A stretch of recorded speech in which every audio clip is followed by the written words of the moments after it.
আমরা এই মব জাস্টিসের সাথে যারা জড়িত প্রত্যেকের ফাঁসি দাবি করছি। আমরা জুলাই গণঅভ্যুত্থানে দেখেছি আমাদের দেশে পতিত স্বৈরাচার যেভাবে নির্যাতন নিপীড়ন করেছিল, আমরা আমাদের এই দেশের মধ্যে সেই ধরনের ফ্যাসিস্টকে আর জন্ম হতে দেব না। নতুন কোন ফ্যাসিস্ট যদি আবার জন্ম হতে চায় আমরা তাদের বিষটা উপড়ে ফেলবো। আমরা জুলাই গণঅভ্যুত্থানে সেই স্পিরিটকে ধরে রেখে কোন ধরনের মব জাস্টিস আমরা এই দেশে আর সহ্য করব না। একটা লাইভ দেখেছি, সেই লাইভের মধ্যে একজন লোক বলছে যা এখন তোর বাড়িতে গিয়ে বয়কট কর, তোর বাড়িতে গিয়ে বয়কট করে, এটা বলা হচ্ছে তার উদ্দেশ্যে।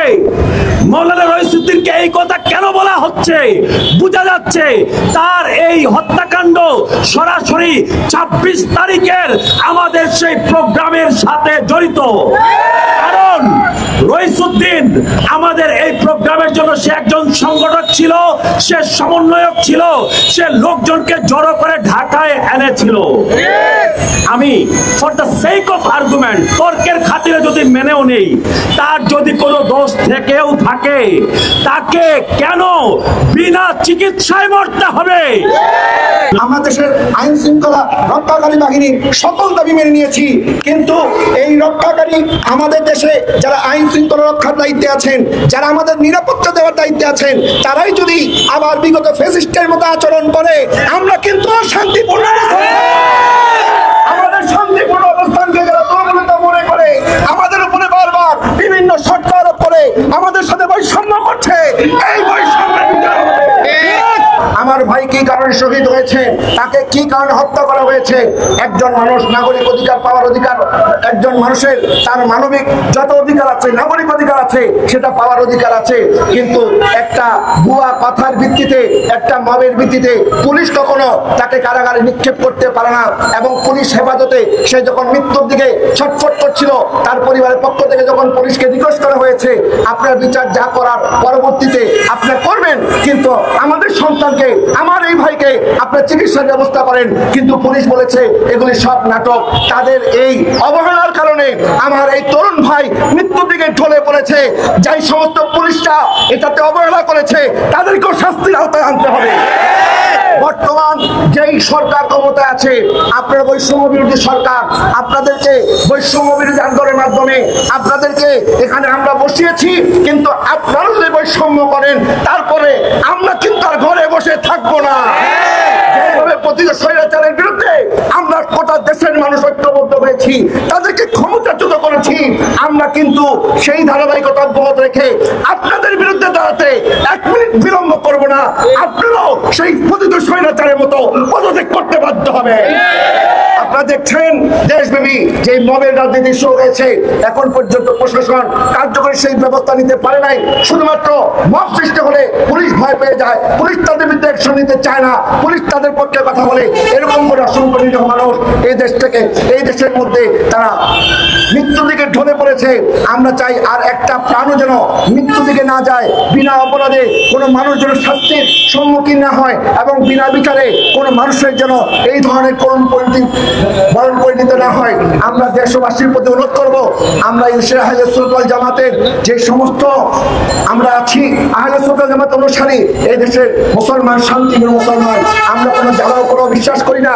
আপনারা দেখেছেন আমাদের 26 তারিখের এই প্রোগ্রামে লক্ষ লক্ষ মানুষ হয়েছে। আপনারা বলেন আমাদের এই সমাবেশ থেকে কোনো ভাঙচুর করা হয়েছে? রাস্তাঘাটের মধ্যে বিশৃঙ্খলা করা হয়েছে? একটা গাছ থেকে আমরা একটা গাছের পাতাও আমরা ছিঁড়ি নাই, কিন্তু আমরা দেখেছি বিগত সময়ে অনেকে যখন বিভিন্ন আন্দোলন সংগ্রাম করেছে, তারা গাছ থেকে ফল চুরি করেছে, তারা বাসা দোকানে আক্রমণ করে, দীর্ঘ মানুষের উপর আক্রমণ করে, মব সৃষ্টি করে, মানুষের ব্যবসা বাণিজ্যকে আঘাত সৃষ্টি করে এই দেশের মধ্যে একটা অরাজকতা পরিস্থিতি স্বীকার করতে তারা ষড়যন্ত্র করেছিল। কিন্তু আমরা সতর্ক থেকেছি আমাদের ভিতরে যেন কেউ কোনো ষড়যন্ত্র করতে না পারে।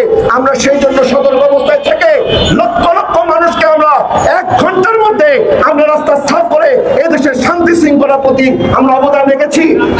আমি একটা লাইভ দেখেছি। দেখেছি সেই লাইভের মধ্যে একজন লোক বলছে যা এখন তোর বাড়িতে গিয়ে বয়কট কর, তোর বাড়িতে গিয়ে বয়কট করে, এটা বলা হচ্ছে তার উদ্দেশ্যে।